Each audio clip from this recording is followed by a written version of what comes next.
Children बंद कर दी, level fix करें एंड फाइंड आउट के मसला क्या है, अब सब बंद कर दो। वाह अब जो बच्चे स्कूल जा भी रहे थे टेढ़े मेढ़े लटक लटक के, अब वो भी नहीं जा रहे। वाह। ये अब आप बताएं ना, ये माइंड सेट है। और मैंने इस साल ना एक नई चीज़ सीखी, कंपनी ग्रो कर रही थी, कि मैंने ये समझा कि यार जब मेरी कंपनी 1000 से कम थी ना, तो मुझे हर बच्चे का ना नाम तक याद था, वो जुराबें किस कलर की पहनता है ये तक याद था, सही है। लेकिन अब जब उनके बढ़ गया साइज़ तो अब नहीं पता। अब मैं कैसे समझूं कि यार मसले कहाँ पे आ रहे हैं। तो फिर मैंने ये हिसाब लगाया कि I need to track everything. So numbers चाहिए, मुझे डाटा चाहिए। एम्प्लॉइज़ को क्या मसला आ रहा है, इसका डाटा ट्रैक हो, एग्जिट क्यों कर रहे हैं, एग्जिट की रीजंस ट्रैक हो, उसके ऊपर एक डाटा एनालिसिस की हमारी टीम बैठे, उसके ऊपर हमें डाटा बेस्ड, यानी अब ये मेरी ओपिनियन बेस्ड चीज़ें ना बने। मैं ना कहूँगा अच्छा मेरा ख्याल ये है कि एम्प्लॉइज़ को खाना फ्री में चाहिए, मेरा ख्याल ये है कि एम्प्लॉइज़ को ये चाहिए, ना बैठो और स्टडी करो डाटे को, ठीक है। अब ये 1500 एम्प्लॉई कंपनी के बारे में मैं ये कह रहा हूँ कि मैं बगैर डाटे के नहीं चला सकता। हम मुल्क कैसे चला रहे हैं बगैर डाटे के? हैक हो जाए, पूरी दुनिया के हैक होते हैं यार। पॉइंट ये कि डिजिटाइज कर तो दें।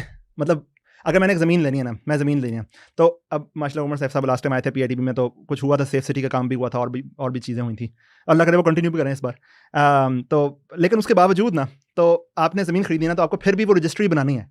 तो आपने 2 काम अब करने हैं, एक वो डिजिटल वाला करना है, और डिजिटल में हो जाएगा, फ़र्द बन जाएगा आपका डिजिटल, लेकिन फिर आपको जाना है और रजिस्ट्री भी बनानी है, वो वाला काम भी साथ रहेगा। तो वो दोनों चीज़ें साथ साथ चलेंगी। तो 2 प्रोसेस हैं, 2 ऑफिस हैं जिनको साथ लेके चलना है। उसकी वजह ये है कि इतनी ओवर पॉपुलेशन है कि आपको नौकरियां जस्टिफाई करनी है। आपने उतरते हो तो आपका पहला स्टॉप बोर्डिंग पाकिस्तान में एयरपोर्ट के कराची में एयरपोर्ट के बाहर होता है। वह एयरपोर्ट पे क्यों जाते हैं? उसके बाद वो मशीन वाला चेक है, वो अलग पूछेगा, उसको फ्लाइट बताओ। फिर उसके बाद पार्किंग लगा के फिर आप जो है जाएं, फिर उनको टिकट दिखाएं कि मैं वाकई मैंने अंदर जाना है और मैं इनमें से नहीं हूँ, आई एम नॉट। फिर एक चेकिंग, फिर वो है, फिर 8-10 किस्म के स्टेजेस हैं। उसकी वजह ये है, अगेन दूसरी चीज़, whenever I'm traveling for like let's say 3-4 days, मैं गाड़ी लेके जाता हूँ, लॉन्ग पार्किंग में खड़ी करता हूँ because it's cheaper and it's convenient. मेरी अपनी गाड़ी है, ठीक है।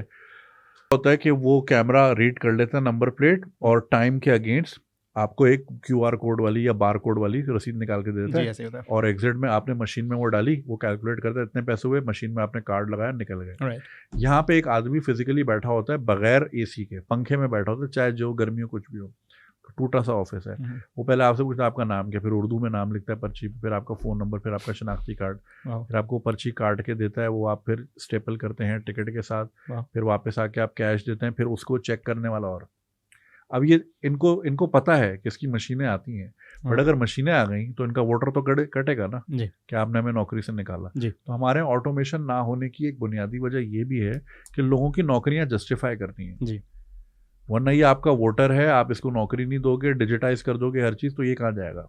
आपने शुरू में एक बात कही थी कि हर बंदा ना यहाँ पे दूसरे का काम कर रहा है, सही, नौकरियाँ देना, ये प्राइवेट सेक्टर का काम है, नौकरियाँ देना। अगेन बिल्कुल गवर्नमेंट का काम नहीं है, मगर यहाँ पे गवर्नमेंट आती ही नौकरियों की बुनियाद पे है कि भाई मेरे 1 साल वेट किया कि बेनज़ीर साहिबा जब दुबई से आएंगी जिला वतनी से, तो फिर मेरी PIA की नौकरी बहाल होगी। बीबी आई और अनफॉर्चुनेटली वो शहीद हो गई, वो आज भी बेरोजगार है। करते हैं और वो इन बुनियादों पे ही वोट देते हैं, और पॉलिटिशियंस इन बुनियादों पे वोट लेते हैं। इसका सोल्यूशन है, लेकिन नौकरी दूंगा, हालांकि उसका तो मैंडेट ही नहीं होता, उसको तो ये पता ही नहीं उसको मिनिस्ट्री कौन सी मिलेगी, नौकरी कैसे देगा, और उसको ये भी नहीं पता कि वो मिनिस्ट्री को चलाएगा कैसे, और वो है क्या मिनिस्ट्री। एग्जैक्टली। इसका सोल्यूशन है जी प्राइवेटाइजेशन। अब हर चीज़ की प्राइवेटाइजेशन है नहीं, मैं ये नहीं कह रहा कि PIA को प्राइवेट, मैं PIA के प्राइवेटाइजेशन के अगेंस्ट हूँ, मैं उसके अगेंस्ट हूँ। उसकी वजह ये है कि PIA, अगर हम PIA को प्राइवेटाइज करते हैं, मैंने इसको थोड़ा सोचा इस बारे में, तो उसका नुकसान ये होगा कि